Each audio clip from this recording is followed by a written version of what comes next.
Property విషయంలో confusion గా ఉన్నారా? గేటెడ్ కమ్యూనిటీలో ఫ్లాట్ తీసుకోవాలా లేదా విల్లా తీసుకోవాలా? మన పిల్లల భవిష్యత్ కోసం ఓపెన్ ఫ్లాట్ తీసుకోవాలా? మన హైదరాబాద్ లో ఏ లొకేషన్ లో కొంటే మంచి అప్రిసియేషన్ వస్తుంది? మరి నమ్మకమైన ప్రాపర్టీ కొనాలంటే నమ్మకమైన గైడ్ కావాలి కదా. ప్రాపర్టీ అడ్వైజర్ కోసం సంప్రదించండి వరాహస్వామి ప్రాపర్టీ గూగులర్. కాంటాక్ట్ 7207218485. వారాహి గుప్త నవరాత్రులు. అసలు వారాహి అమ్మవారంటే ఎవరు? అసలు పార్వతీదేవి చక్కగా ముందు అవతారంలో సతీదేవిగా వెలిసింది. సతీదేవి తండ్రి ఎవరండి? దక్ష ప్రజాపతి. ఆయన దక్షయజ్ఞం జరిపిస్తున్నాడు. దక్షయజ్ఞం జరిపిస్తుంటే ఆయన అసలు ఒకప్పుడు శివభక్తుడే. కానీ ఆయన ఏం చేశాడు?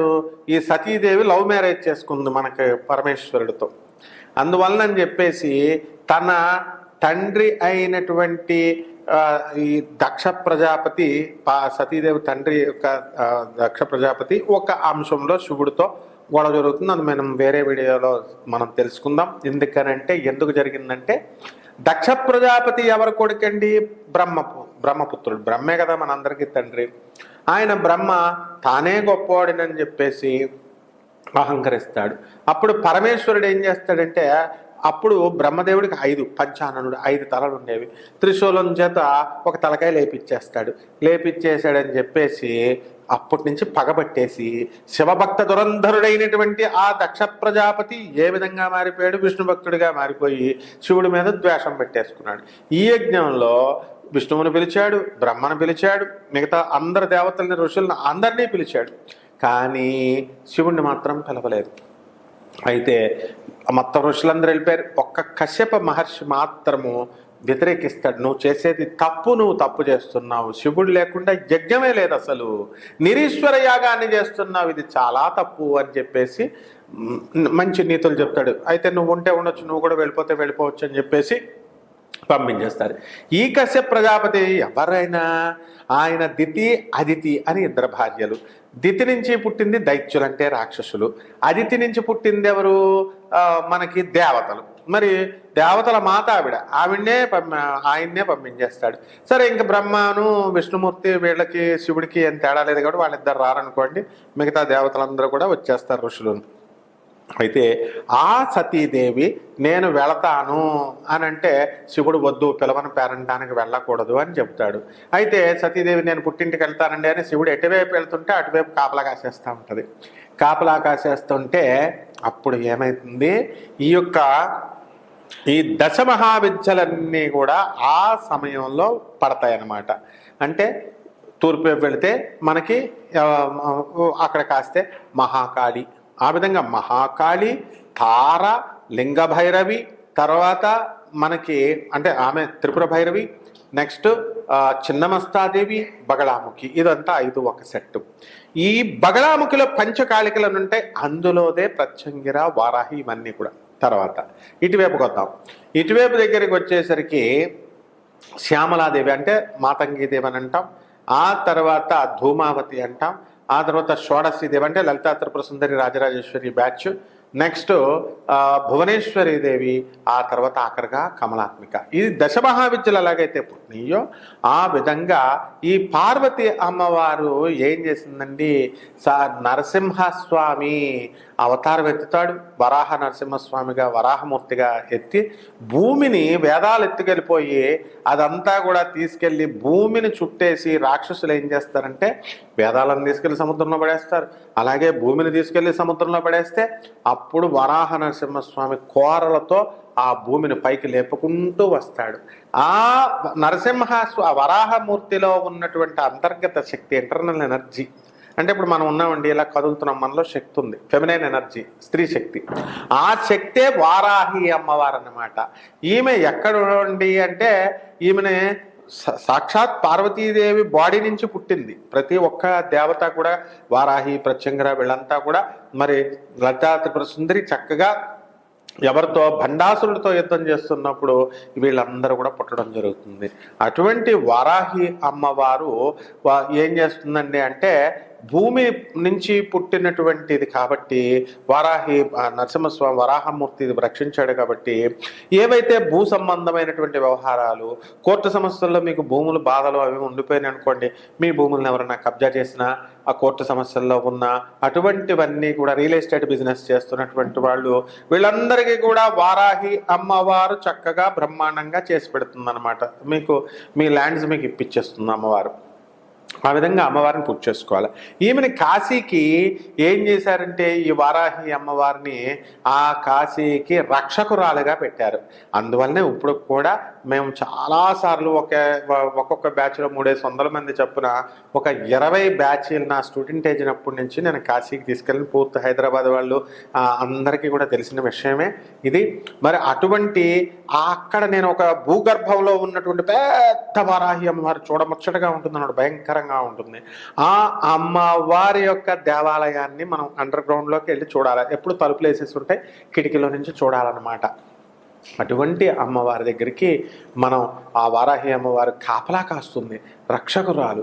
ఒకసారి వినాయకుడు ఈ కుమారస్వామి వీళ్ళిద్దరూ కూడా మరి ఒక వినాయకుడి భక్తుడైనటువంటి ఒకడు చనిపోయి పిశాచ రూపాన్ని ధరిస్తే వాడికి ముక్తినిప్పిస్తానని చెప్పి మాట ఇచ్చి వినాయకుడు ఈ పిశాచ రూపాన్ని కాశీనగరంలోకి తీసుకెళ్తుంటే ఆ పిశాచ రూపంలో ఉన్న కొడుకుని వాడు మానవ రూపంలోనే ఉంటాడు, వీడు చనిపోయి పిశాచ రూపం ఎత్తారు.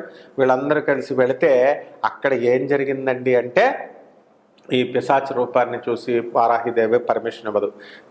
మహోగ్ర రూపంలో ఉన్నటువంటి ఆ వారాహి అమ్మవారిని స్తుతిస్తే స్తోత్రాలతో బ్రహ్మాండంగా మనకి ఈ అమ్మవారు చక్కగా రక్షిస్తుంది, ప్రసన్నమవుతుంది అని చెప్పి వినాయకుడు ఎంతో వివేకంతో కుమారస్వామి అమ్మవారిని స్తుతించి ప్రసన్నం చేసుకుంటారు, ఆ పిశాచానికి ముక్తినిస్తారు. అంటే ఇక్కడ చాలా కోపోద్రిక్తంతో ఉన్నప్పటికీ కూడా ఆమె అంతే శాంతమూర్తి, సాక్షాత్ పార్వతి కాబట్టి ఆమె గుప్త నవరాత్రులు జరుగుతున్నాయి. ఇవి రహస్యమైనటువంటి నవరాత్రులు. ఇవి ఎప్పుడు జరుగుతాయండి అంటే ఆషాఢ మాసంలో శుక్లపక్ష పాడ్యమి నుంచి జరుగుతుంది.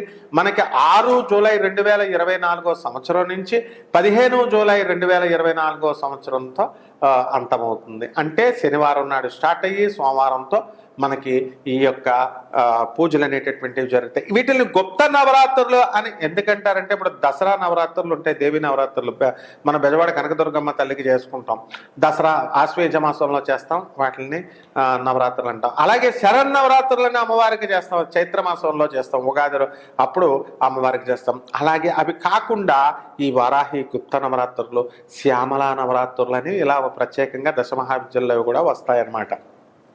కాబట్టి ఈ అమ్మవారిని ఎందుకు గుప్తంగా ఉంచారంటే అనర్హులైనటువంటి వాళ్ళకి ఈ అమ్మవారిని పూజించే హక్కు కనుక వస్తే అనంతమైనటువంటి పవరు శక్తి వాళ్ళకి వచ్చేస్తుంది.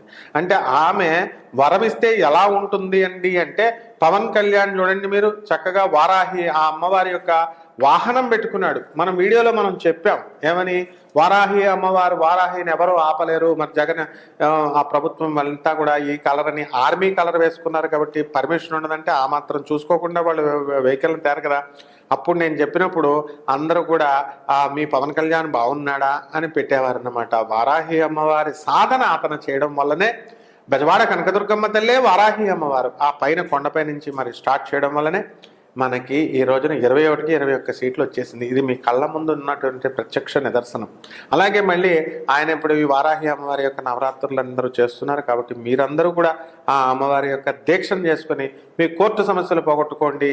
తర్వాత ఇల్లు కట్టలేకపోతున్నాం అనేటటువంటి వాళ్ళు ఇల్లు కొనుక్కోండి. అలాగే స్థలాలు మీ ఎవరైనా కబ్జా చేసేస్తే ఆ కబ్జాలో అన్నీ కూడా ఆటోమేటిక్గా వాళ్ళు విడిచేసి వాళ్ళు పారిపోవడం అనేటటువంటిది జరుగుతుంది. ఈ వారాహి తల్లితో మీకు ఇది అది అని లేదు, సమస్త కోరికలు మీకు తీరిపోతాయి. అనంతమైనటువంటి శక్తి మీకు అందరికీ వస్తుంది. కాబట్టి దీన్ని గుప్త నవరాత్రులు అన్నారు. ఎవరైతే దుర్మార్గులుగా ఉంటారో, స్వార్థపరులుగా ఉంటారో, పిసనారుల్లాగా ఉంటారో, ఇతరులకి ఏమీ కూడా మంచి చేయకుండా, పరోపకారం చేయకుండా నా కుటుంబం, నా ఫ్యామిలీ, నా పెళ్ళం, నా పిల్లలు అనే ఉంటారో అటువంటి వాళ్ళకి ఫ్రూట్ అందకూడదు, ఈ ఫలం అందకూడదని గుప్త నవరాత్రులు అని చెప్పి రహస్యంగా ఉంచారు.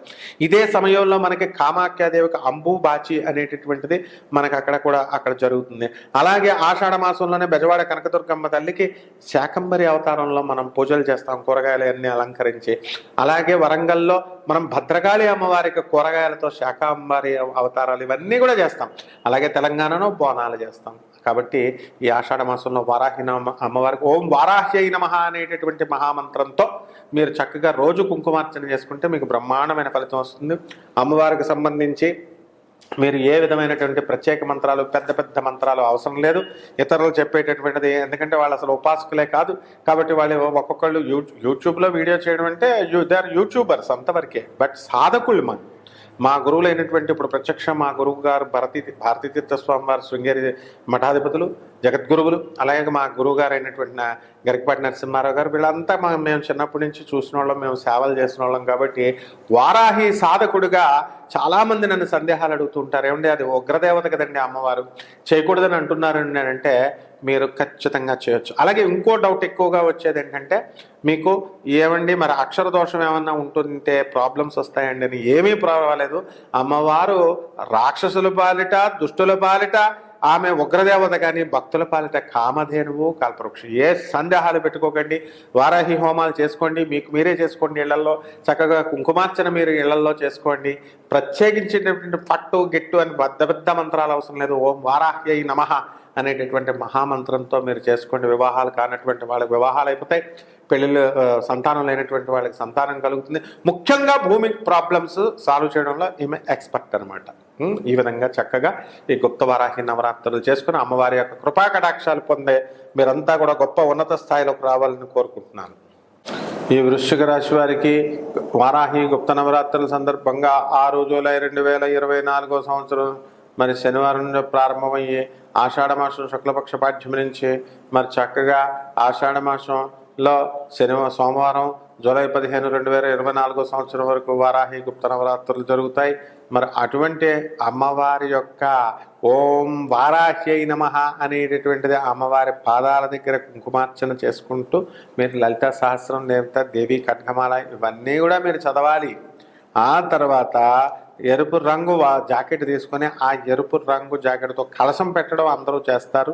మరి మీరేం చేయాలంటే ఆ జాకెట్ని కట్ చేసి పడేసి దీపాల కింద మార్చి చక్కగా ఈ యొక్క నువ్వుల నూనెలో లేదా నెయ్యిలో కనుక ఈ ఎర్రని దీపాన్ని మీరు చక్కగా అమ్మవారికి దీపారాధన చేసి హారతిచ్చి ధూపదీప నైవేద్యాలు పెట్టి, నైవేద్యం ఏం పెట్టాలండి, బొబ్బర్లు నైవేద్యంగా పెట్టండి. అలాగే చక్కగా పెరుగన్నాన్ని, అమ్మవారికి పులిహారిని నివేదన చేయొచ్చు. ఈ రకంగా పిండి వంటలన్నిటిని కూడా అమ్మవారికి నివేదన చేసి మీరొక్కళ్ళే తినేయకుండా పేదవాళ్ళందరికీ బాగా భారీ ఎత్తున మీరు అన్నదానం చేయాల్సిందే. ఈ విధంగా కనుక ఈ తులారాశి వాళ్ళు చేస్తే అసలే మీకు గురుడు బాలేదు, పేరు ప్రతిష్టలు రావు, ఎంత కష్టపడినా అదంతా కూడా రావు. ఆర్థిక ఇబ్బందులతో బాధపడిపోతున్నారు. ఇటువంటి ఆర్థిక ఇబ్బందుల్ని, అలాగే కోర్టు సమస్యలు, స్థలాలకు సంబంధించి అటువంటి సమస్యలు ఉన్నటువంటి అందరినీ కూడా అమ్మవారు చక్కగా అనుగ్రహిస్తుంది. మీ యొక్క సకల కష్టాలు కూడా తీరిపోతాయి. అలాగే మారేడు చెట్టు ఆకులను తీసుకొచ్చి అమ్మవారికి చక్కగా సమర్పించండి. అలాగే మారేడు చెట్టుకు నీళ్లు పోసి ప్రదక్షిణ చేసుకోండి. ఈ విధంగా మీరు అమ్మవారికి కనుక చేసుకున్నట్లయితే ఓం వారాహ్యై నమః అనేటటువంటి మహామంత్రం సరిపోతుంది. ఈ విధంగా మీరు ఈ అమ్మవారికి ఈ మంగళవారం నాడు కనుక కంపల్సరీ మీరు పూజ చేయాలి. ఈ విధంగా చేస్తే బ్రహ్మాండంగా ఉంటుంది.